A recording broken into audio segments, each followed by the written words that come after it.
Fate of Ophelia breakdown.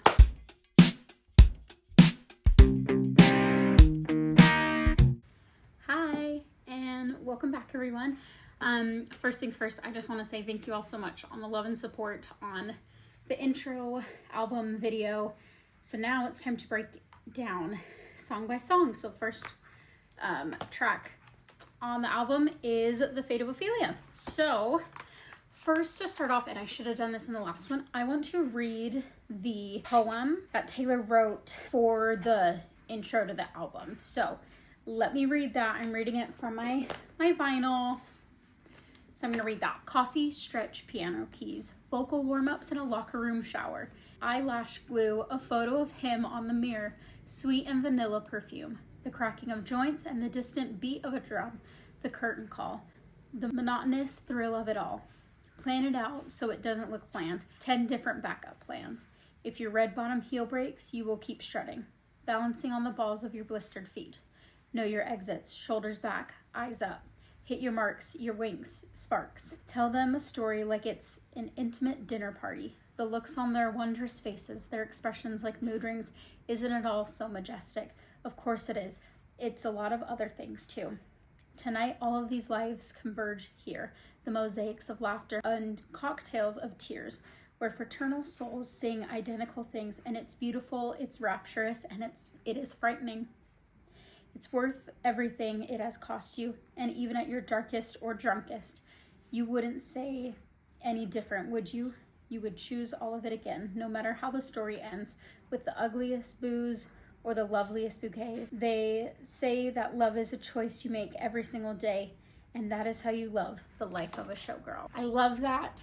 There's a lot of references to her previous songs and the lyrics in the album. But let's get started. Okay, so Ophelia. Who was Ophelia? We kind of talked about it a second in the first one. I wanted to break it down a little bit more.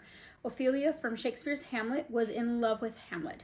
She was driven to madness and drowned herself because of the emotional turmoil her dad and Hamlet put her through when Hamlet rejected her. Her father was also killed. It's a whole thing. Taylor has put other themes and characters from Shakespeare's plays in her songs before, like Romeo and Juliet from Love Story, and the lyrics All's Well That Ends Well in her song All Too Well is also from Hamlet. For Taylor, after her rough relationship endings with Joe Alwyn and Maddie Healy, her previous relationships, which, I mean, Joe has a lot of albums. There's Reputation, songs are written about him. Lover is almost all about him, and everything up until Midnights and Torture Poets Department, he has songs about him. And Maddie Healy has quite a few songs from Torture Poets Department. We know Joe Alwyn and her were together for 6 years, and Maddie Healy, we don't know the exact timeline. It wasn't very long though, probably just a few months, but it was a lot. We don't discuss necessarily Maddie Healy, but adjacent Maddie Healy in this album, but that's for later. And just what they put her through, it makes sense that she felt like she was slipping into madness, similarly to Ophelia was, until she was saved without fate by Travis. And also the fans too, she's kind of referenced it also being, but Travis is obviously the biggest one that's helped her, reasonably so. Yes, I wrote down all the lyrics in the breakdown. So, and I'll put screenshots of the lyrics up here so you can see them with me. First verse. I heard you calling on the megaphone. You want to see me all alone. Could be a reference to Travis very publicly talking about wanting to meet up and see Taylor. Next lyric. As legend has it, you were quite the pyro. You light the match to watch it blow. Taylor and Travis have always called themselves TNT, which is a play on their names, their first names. Taylor also used the TNT emoji in their engagement post, so that's also just kind of a nod. The pre-chorus, and if you never come for me, I might have drowned in the melancholy, could reference how in fairy tales, the prince comes to save the princess, and how Travis saved Taylor from the same fate as Ophelia. I swore my loyalty to me, myself, and I, right before you lit my sky up. Okay, stick with me. Morning of the Kansas City Eras Tour show, Taylor shared a pic from a 4th of July girls party and captioned it, "Local neighborhood independent girlies." This is also the show that Travis went to and tried to give Taylor a bracelet with his phone number on it. So the "I swore my loyalty to me, myself, and I" possibly references that post that she made that morning of that Eras Tour show in Kansas City. And then the chorus, "All that time I sat alone in my tower." From looking at it, could be a pedestal that Taylor was put on, especially from the Eras Tour, and how exhausting and kind of lonely it could be. It could also be connected to the Torture Poets Department poem, "How gallant to save the Empress from her gilded tower, swinging a sword he could barely lift, but loneliness struck at that fateful hour." She's also used towers to represent loneliness in her songs The Albatross and Cassandra from the Torture Poets Department. Next lyric, "You were just honing your powers, now I can see it all. Late one night, you dug me out of my grave and saved my heart from the fate of Ophelia." Taylor is basically rewriting this Shakespearean tragedy Hamlet in a modern way, but instead of Taylor drowning, she is instead saved and dug out of her grave by Travis instead of succumbing to the end Taylor thought she was destined to have. That was like Ophelia's. The post-chorus, "Keep it 100 on the land, the sea, the sky." Swift kept saying "keep it 100" during the New Heights podcast with Travis and Jason Kelsey when she announced the album. She also talks in that, I don't have this written down, but I just remembered because I've rewatched it multiple times now, is Taylor is really big into numerology, and so Travis's number 87 and Taylor's favorite number 13, they equal 100. So it's kind of a cool, that's kind of another cool thing. Keeps it going with the "keep it 100 on the land." Next lyric, "Pledge allegiance to your hands, your team, your vibes."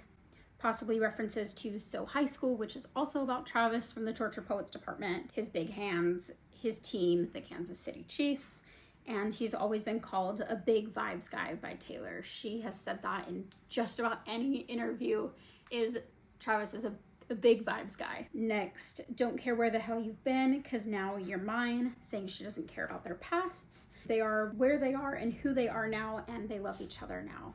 Next lyric, "It's about to be the sleepless night you've been dreaming of, the fate of Ophelia." So it's a nod to Midnights, I think, and a flip from the sleepless nights that she had during Midnights that used to be filled with anxiety and heartbreak and loneliness to now love-filled nights.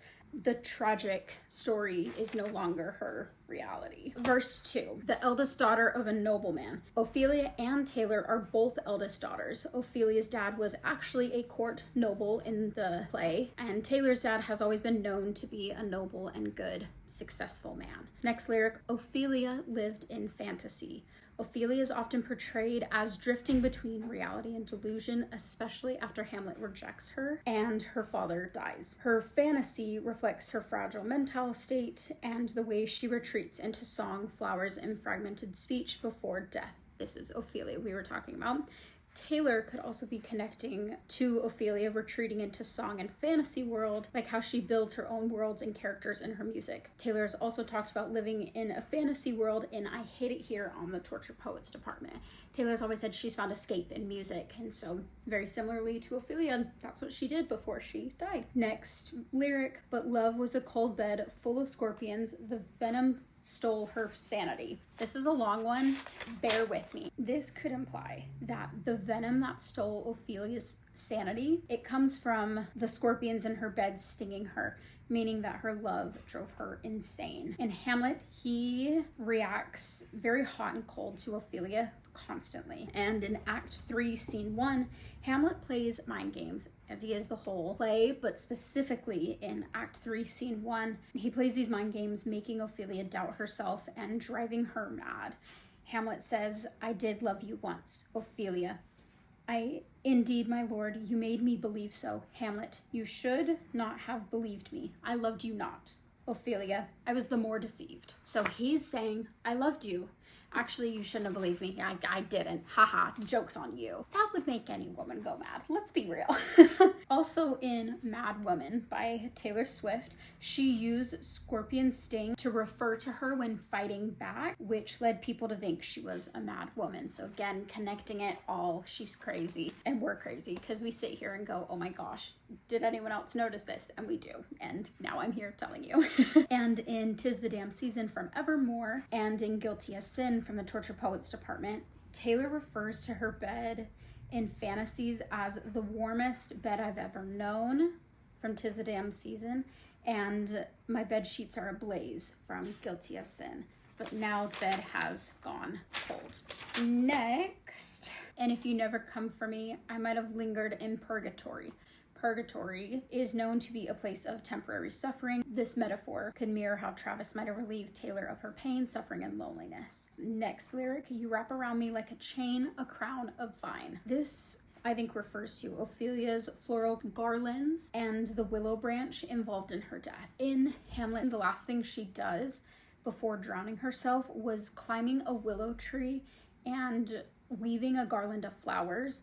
The garland became a chain of flowers, and she wears on her head like a crown before she drowns herself. It can also represent how Travis always wraps his arms around her. There's pictures everywhere of Travis wrapping his arms around her, and the chain is also most likely a reference to, at the 2025 Grammys, Taylor wore this red dress and she wore this chain around her thigh with a T on it. So again, just connecting Ophelia and her real life in this song. Next lyric, Pulling Me Into the Fire. This, I think, is a reference to fire being the opposite of water, which parallels her song Red, where she describes love as burning, and the opposite of water being how Ophelia drowns herself in a river. And then there's the chorus and the post-chorus, and then the bridge. It says, "'Tis locked inside my memory, and only you possess the key." This line is a near direct quote from Hamlet, where Ophelia assures her brother that she will heed his advice by telling him in Act 1, Scene 3, "'Tis my memory locked, and you yourself shall keep the key of it." The line also refers,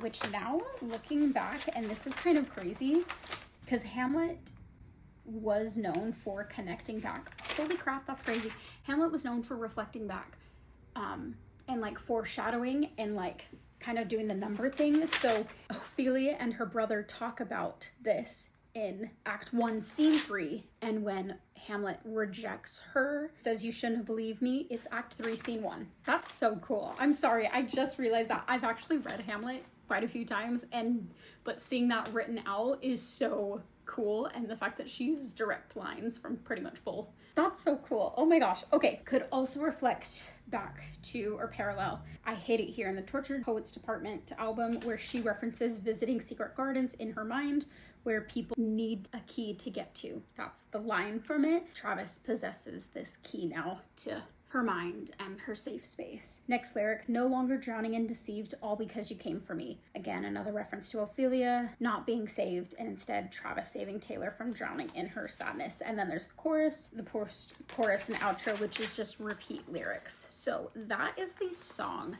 breakdown. I'm gonna do a music video breakdown in a whole separate video, but that is the breakdown of The Fate of Ophelia. If you have any more questions or anything that maybe you caught on to that I didn't, please let me know. Our next song is going to be Elizabeth Taylor, which I'm so excited about. Let me know, scale of 1 to 10, how much you love The Fate of Ophelia. If you've seen the music video, what Easter eggs did you find in it? There's a lot. Taylor told us that there's like over 100 Easter eggs in that music video. I'm not gonna go through every single one, don't worry.